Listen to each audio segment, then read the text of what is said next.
Consider this, a news and information program recorded on the campus of the University of Nebraska at Omaha. From the Fireside Lounge in the Milo Bale Student Center, here is your host, Carol Schrader.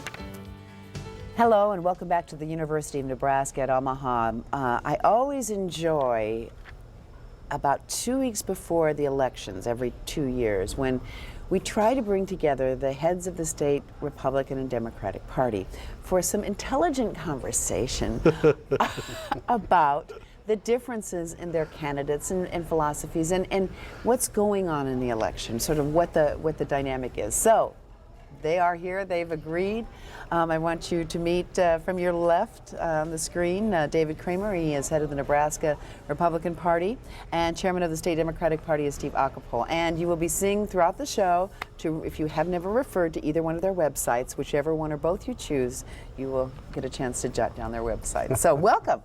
Thank you. It's pretty optimistic of you to think that we're going to be enlightening. Well, you're always entertaining. Exactly entertaining, yes. You're always entertaining.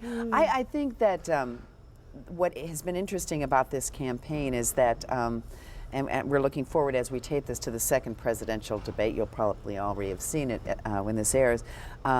This is certainly some of the most interesting debating, if you want to call it that. And it has been sort of debating that we've seen in years.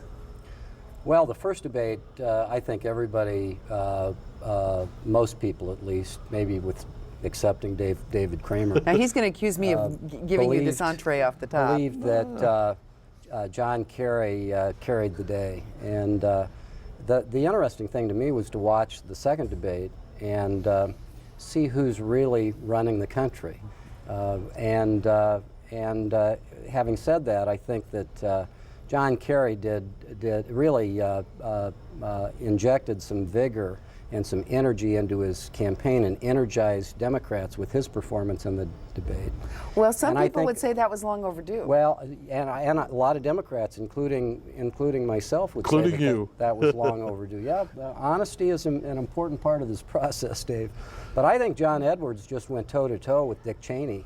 And most people are calling that a draw. Dave and I were on the television channel the other night, and that's the one thing we agreed about is that it was a real interesting debate, and I'm looking forward to the two remaining debates. It'll be real interesting. Yeah, I'm optimistic that I think that the president missed a few opportunities last week to really point out and highlight the fact that John Kerry on the campaign trail and in that debate really talks a great game. And it would mean something if he had the legislative record to back it up, but his legislative record doesn't mesh with some of the language and some of the positions that he's been taking. And I think the president missed an opportunity to point that out. I'm optimistic that the president in tomorrow night's debate and in the last debate will really take Senator Kerry to task a little bit more about his voting record in the Senate. I really think that his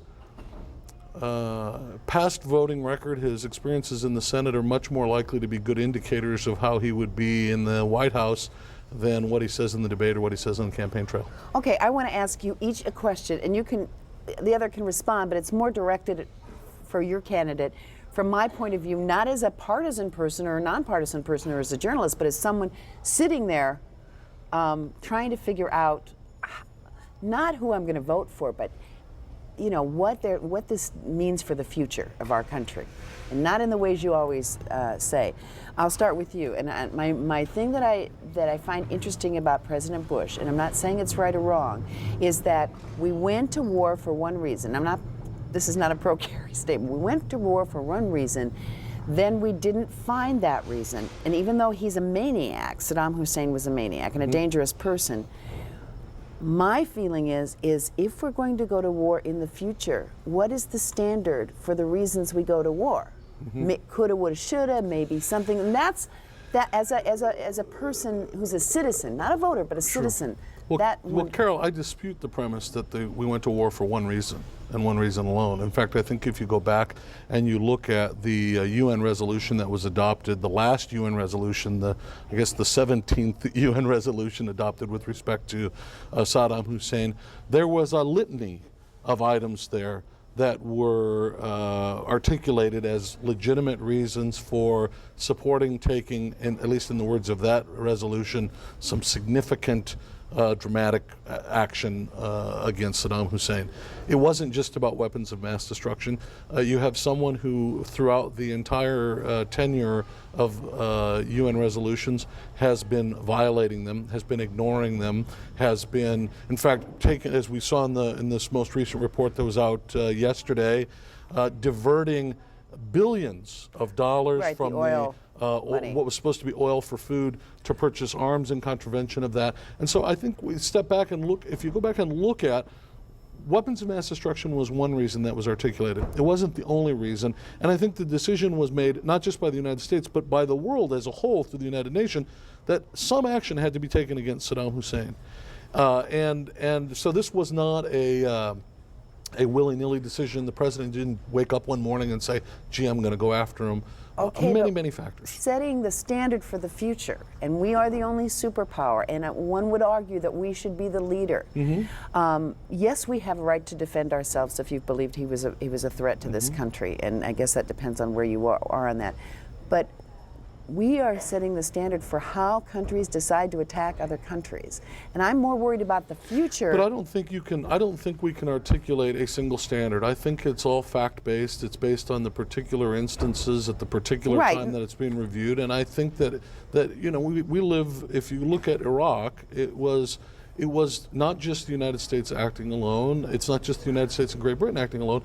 This was the confluence of really 10 years of efforts to try and change the way things are going on in Iraq. And I don't think that the president took this lightly, and I don't think that in the future we as a country will take lightly the decision to take an action like this. I guess I'm more worried about other countries taking actions based on the kinds of reasons that we did. That that there may be just more reasons for countries to act independent. I'll let you in. I really don't think that that is something. Because I was more worried about Iran for years, and I think Iran and North Korea and others pose a serious threat, and I hope we have an opportunity to talk about them here. Okay. But the critical thing for me is this was not a unilateral thing. This had the imprimatur of the United Nations on it, and it was the culmination of 10 years worth of activity. The UN today, this administration, the French, the Germans, we're working together all around the world to deal with other countries that pose us a threat. So we hopefully don't have to take the kind of action that we took when we took in Iraq. I don't know how to respond to that. I think you've asked the defining question of the campaign. I think that this is if there is a defining issue in the campaign.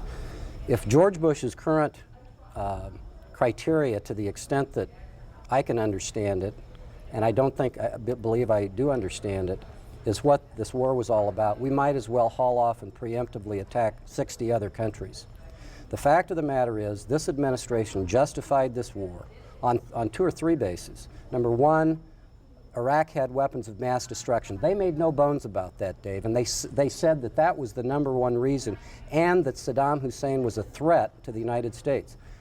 It's been proven conclusively now that Saddam Hussein did not have weapons of mass destruction. It's also being shown that instead of there being clear evidence that he did, as the Bush administration stated in the lead up to the war, there was a raging debate about whether the centerpiece of this theory, that these aluminum rods really were being imported into Iraq for the purpose of nuclear weapons. There was a serious question about that, one that was not disclosed to the American people. The other thing that this administration told us is that they had a plan for the aftermath of the war.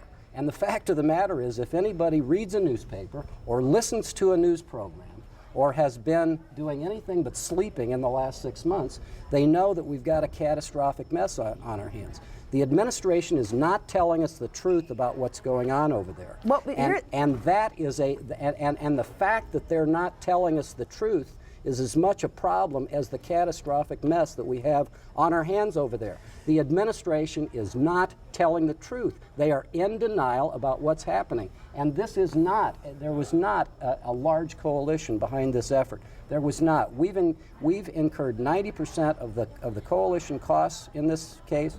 We've incurred 90% of the deaths, and I believe 90% of the casualties. Well, I guess that the figures were debated in the vice presidential debate on. The more overwhelming question in my mind is whether we're going to elect a president and an administration that has not been straight with the American people, not just on this issue, but on other issues, or we're going to go and elect John Kerry, and we're going to turn the page on this fiasco and make an effort with somebody who really can bring a responsible international coalition to bring to bear on this. This is the defining. I lived through the Vietnam era.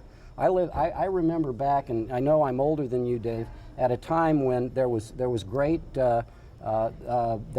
great support for the Vietnam War, and in that case, a Democratic administration lied to us about what happened in the Gulf of Tonkin. In this case, this administration has lied to us about the absence of a threat and the existence or absence of a threat, and whether they had a plan to take care of things over there after the military hostilities were over with. Well, we've heard all these things from both of the candidates themselves. I guess if you had to put it into one or two sentences about the bottom line for the American voter in deciding for your candidate with regard to our future in handling world crises, rogue leaders, whatever the challenges that we're going to face, it looks like for a while to come, what would it be? Just a couple of sentences. We can't expect to attract. We have to approach these things with international coalitions. Colin Powell said it. George Bush, the first, practiced it during the first Gulf War lead-up. We cannot build responsible international coalitions unless we tell both the American people and our friends and allies abroad the truth, and that was not done here. And that's why you see countries all over the world reluctant now to come in and help us. It's a question of truth and honesty. And I think that last comment is the critical question here. Who do you trust more to defend the United States and ensure that we will be safe over the next 4 years? Who do you believe more? Who has the conviction that it takes to see this through? And answer those three questions and decide how you're going to vote. I think that's really what's going to make the difference in this election for the people who are coming down to the final wire trying to decide where to cast their vote. Now my question for Steve, as a Democrat and as just an observer of this campaign. President Bush and Dick Cheney have made an effort to say, look at John Kerry's record. And it's inconsistent, it's non-existent, depending on issues or whatever. I have yet to hear, and I haven't heard every speech, but I have the TV on in my home office all the time, and I get all these speeches of both candidates live. I have yet to hear him really say, other than I have a plan, I have a plan. And I'm not putting that down. I mean, one would hope that a candidate would have a plan. I have not heard him turn any of his voting record or bills that he has signed onto or led in the Congress demonstrate for him in his speeches to give me an indication of how he'll be as president. Well, you're asking two questions. Are you asking what his plan is in Iraq? No, I'm hearing that. Or are you asking how his record? I haven't heard him talk about his record. Well, certainly he's been involved in many foreign policy matters in the many years that he's been in the U.S. Senate. He's been very active in veterans matters. I think we've heard about that one. He served in Vietnam. He has traveled all over the world, visiting with diplomats and presidents of other countries. He has been, particularly under Democratic administrations, he's been a troubleshooter in the U.S. Senate in assisting Democratic administrations in communicating with foreign capitals and foreign ambassadors. Obviously, he's not been the U.S. president, But I'll tell you, he has a heck of a lot more experience in foreign policy than George Bush could even begin to dream to have had when George Bush ran for office. But I think. And that was cited in many of the things when W was running the first time, President Bush was running the first time, was the concern about foreign policy. You know, I think people widely recognize John Kerry as having a high level of integrity, and this is getting back to, I think, a crucial question, and Dave mentioned it, and I think we're in agreement on this, is trust and confidence, and the ability of people to believe that this administration and John Kerry is going to tell them the truth. And certainly when you look at George Bush, you can't predict that he's going to do that. Well, see, and I guess as I look at, back to your question, it doesn't surprise me in one bit that John Kerry hasn't talked about his record, that the 4 days of the Democratic National Convention went by and you heard zero about what John Kerry did in the United States. I was listening to the debate, and I watched the whole of the Democratic Convention. I kept waiting for them to stand up and cheer and say, "He's not Bush. He's not Bush." That is the single central theme that they've got, is I'm not George Bush. It's really based in a hatred of what currently exists, more so than what it is that they're going to do for the country or what it is that John Kerry has done. John Kerry's record in the United States Senate, I said, we don't have an issue with John Kerry's service. We laud him for his service in Vietnam. Your surrogates certainly No, do. that's not true. We laud him for his service in Vietnam. The thing that we're most concerned about is his 237 months that he's been in the United States Senate. Because repeatedly, throughout the 1990s in particular, but throughout his entire career in the United States Senate, he's repeatedly voted to eliminate and cut the very systems that our troops today are utilizing to defend themselves in Iraq. He has voted and twice sponsored legislation to eliminate the CIA. And then he has the hypocrisy to stand up and say, our intelligence was bad on Iraq. There's no question that our intelligence was bad on Iraq. But if John Kerry had had his way, we wouldn't have had any human intelligence going in these days. Because, and that's why he doesn't talk about it. Because his record is abysmal. And it's not one that you could run for president on and talk about how strong on defense he's going to be, how strong on security you're going to be, how strong you're going to be for intelligence. It doesn't match his record in the Senate. What Dave just said, among other things, about John Kerry's voting on defense is an absolute distortion. That's not true. It's a distortion. It's not true. What he's talking about are votes. It's as distorting as you saying that George Bush is lying to the American people. It's a distortion because what Dave is talking about are votes John Kerry cast largely on omnibus defense spending programs that involved a whole range of systems and a whole range of issues, sometimes against a backdrop of a large federal budget deficit, and they're cherry picking items out of these huge defense appropriation budgets that John Kerry voted for, and they're saying he voted against this system because he voted against this huge program that, by the way, many, many other Republicans voted against. And they're not running for president. And by the way, which Dick Cheney proposed and against defense systems that Dick Cheney was against when he was the Secretary of Defense, and urged the Congress not to fund. And what we have here is, and this was the distortion of all these attacks on John Kerry. Then why aren't we hearing that from John Kerry? I mean, why aren't we? I guess because I don't know why. But this is there was an article in MS in the Slate magazine about it, which laundry listed all of these systems that you folks picked, and most of these systems dealt with two defense appropriation bills. One in 1990, when Dick Cheney was the Secretary of Defense. Many of the things that John Kerry voted against, the administration was against.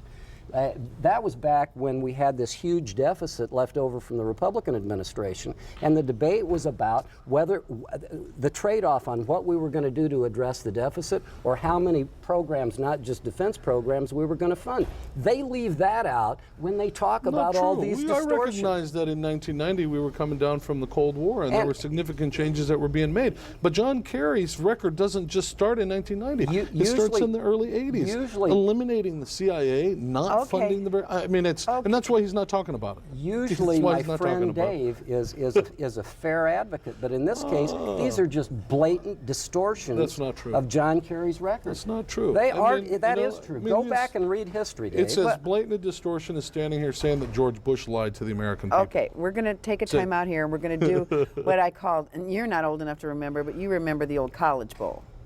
The old college what? College Bowl. College It was a Bowl. television show. Oh, yeah, I do. In fact, there was a You didn't have to bring my age back. into this. Well, it's close to mine, but back just for a little trivia. The old Omaha University had a College Bowl team once. Don't know yeah, if I they won remember or, that. won or lost. I remember that too. Okay, we're going to do kind of a lightning round of issues because we could go on. We're hearing all the kinds of things from everybody else. I want to hear why certain issues aren't being brought up. One of them is energy independence. That should be a major issue in the future of America. In my opinion, and that of many of my friends, Democrat and Republican. Why not? Well, I think it's an important issue, but obviously it's not important to the majority of the electorate. I think the issues that are being talked about by President and by John Kerry are the 4 or 5 issues that have the strongest nationwide polling data. You mean as being 6 the one weeks that's on been- his Vietnam record, and I'm talking about both sides, and attacking George Bush's National Guard. I mean, 6 weeks of that is what the American people wanted?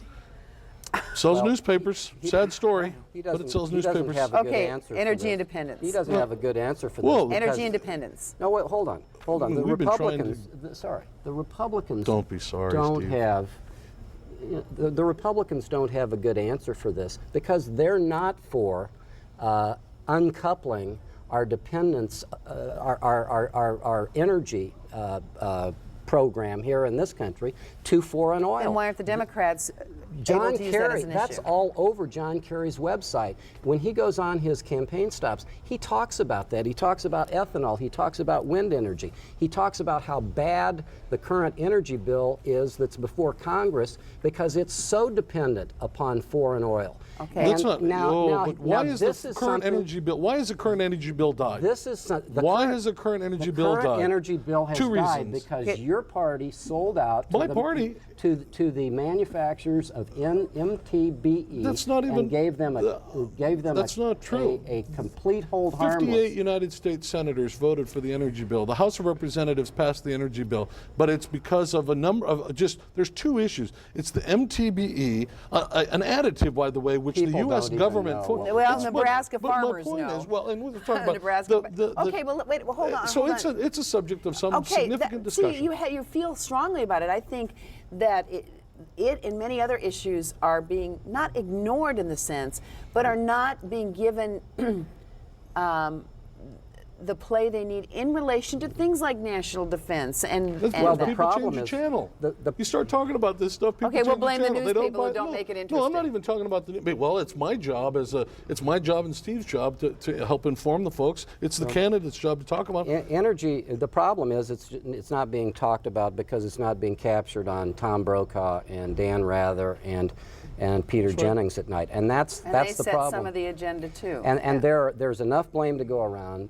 The administration is to blame, the Democratic campaign is to blame, and the media is to blame. But that's nobody, and I don't believe Dave is doing this, is discounting how important that issue is. We It's all just think that it's critically important. Iraq has become so much of a center stage issue that it's just, and because of these daily events that we're seeing in our living rooms, it's consumed the debate in this case. And I think that's too bad. I think we ought to be talking about these issues.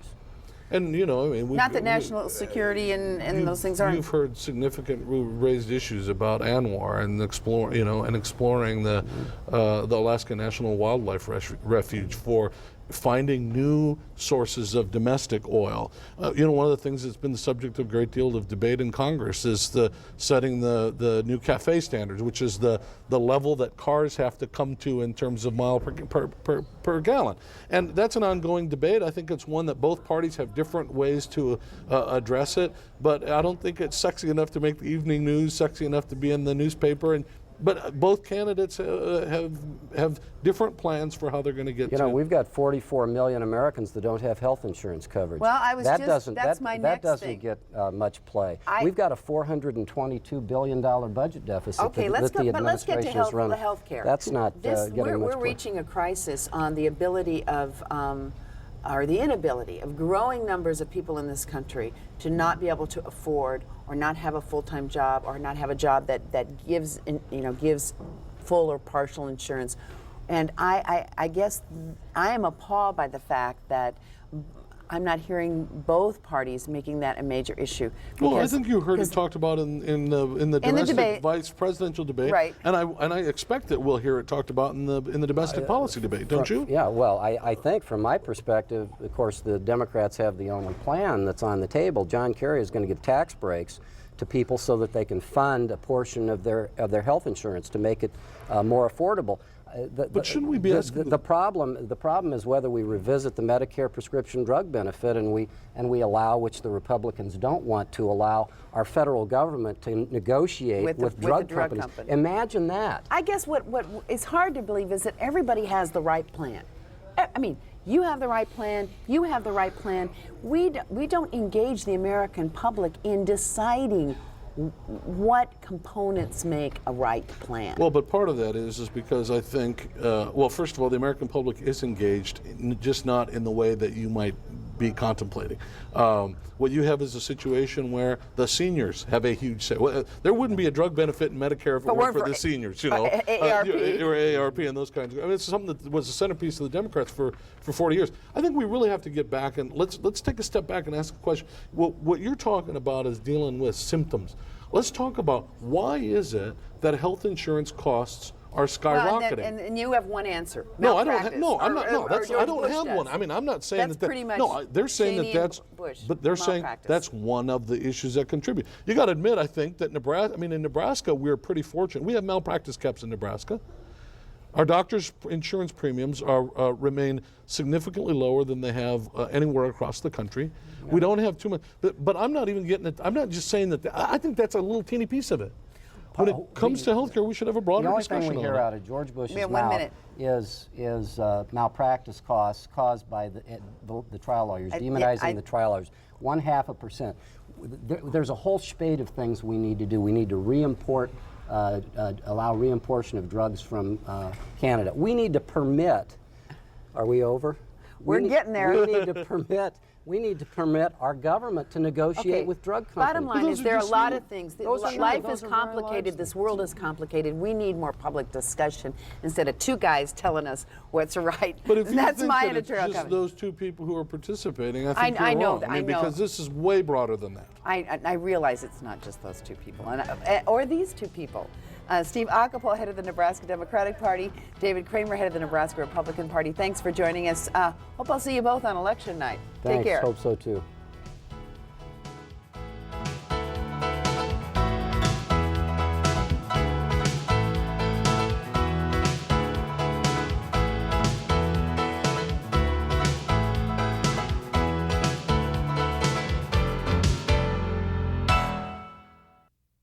To view this edition of Consider This or past programs, visit our website at unotv.unomaha.edu.